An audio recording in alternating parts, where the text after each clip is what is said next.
Tây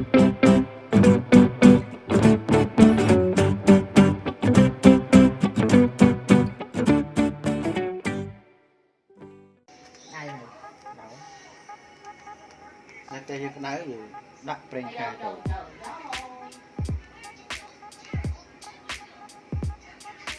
cái gì đấy cái gì cái này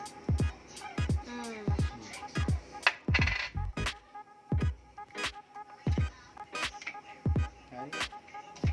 đường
mồm xinh thế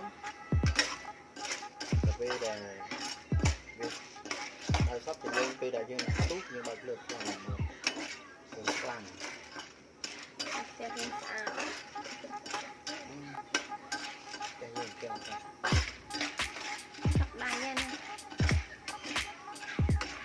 nó cắt đấy nó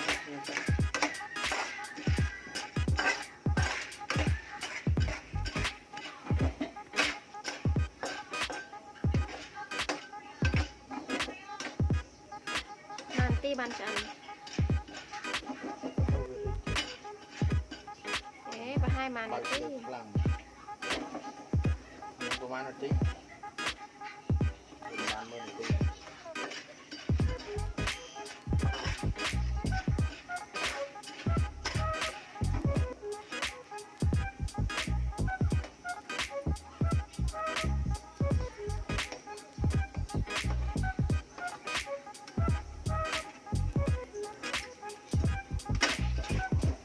linh với cái chút kia mà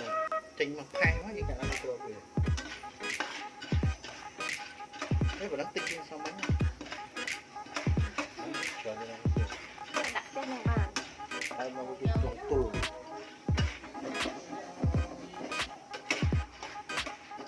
tù một thích mà là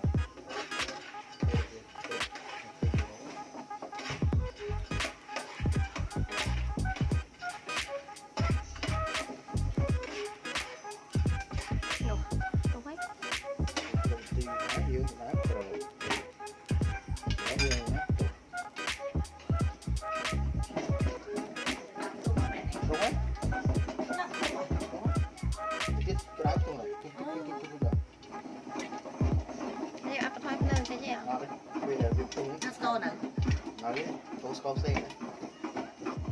rồi bánh em nó bạn nó được học score rồi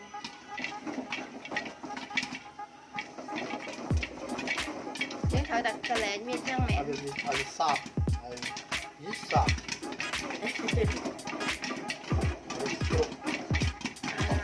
đúng rồi là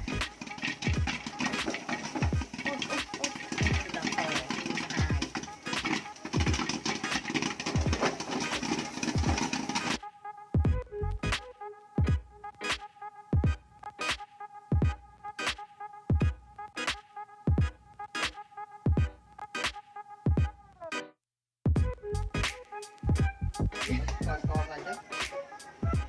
tròn tùy rồi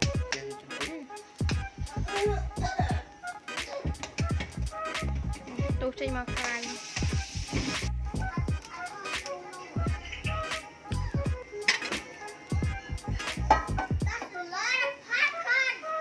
tinh mất ngọt tao làm khoan như thế mình muốn tất cả nó bà ấy pram rồi pre làm kia xò xó nhưng trong cái và nó bây giờ muốn tập tàu câu đấu gì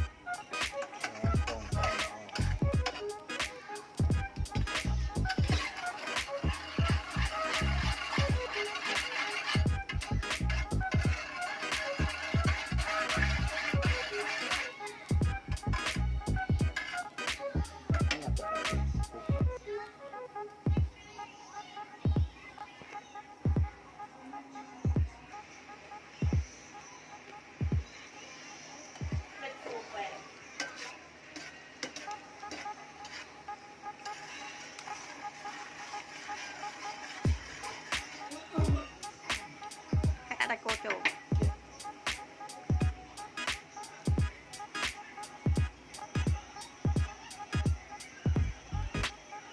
như là đặt tập riêng đặt pram tập riêng đặt pi về các bạn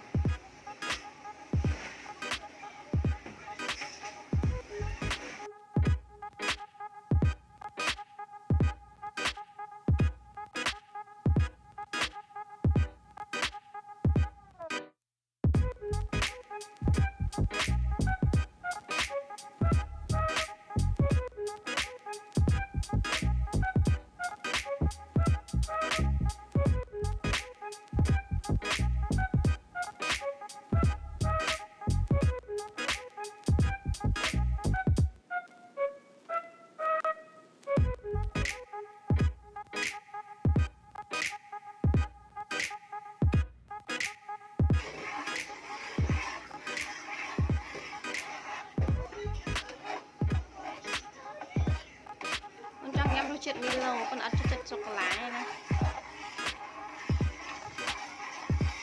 Milo cái câu chẳng nào rồi câu thì nó câu đặt câu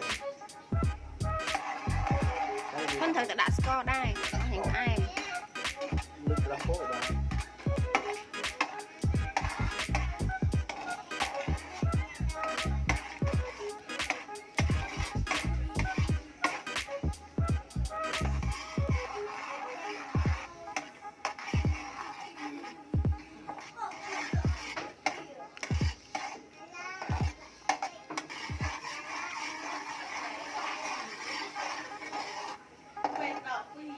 ngay cái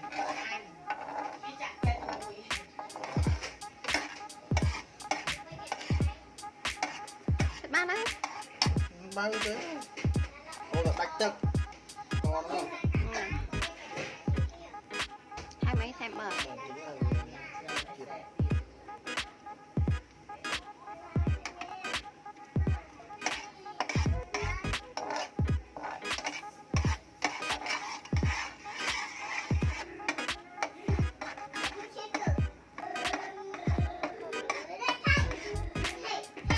cô việc đặt